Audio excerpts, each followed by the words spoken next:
I started with two 12-ounce bags of steamed cut green beans. I really like these green beans. They taste fresh, almost like you picked them out of the garden.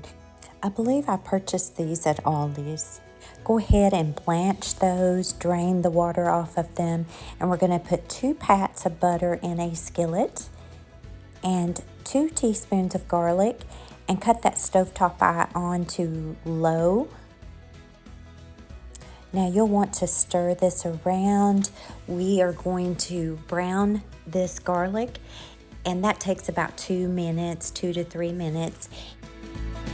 Put those green beans that you drained the water off of into the skillet. Move them around. Careful not to mush them. You want to just move them around and get them nice and coated with that butter. Add a little salt and pepper to taste. I did add more salt than pepper. You're going to want to keep moving those green beans around.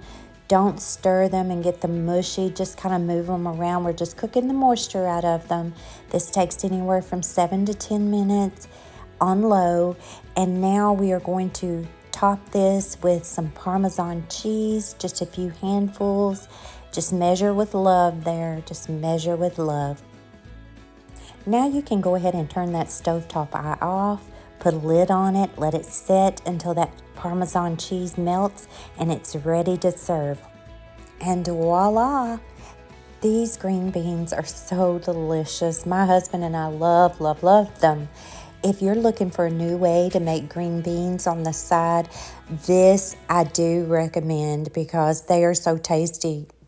They were delicious.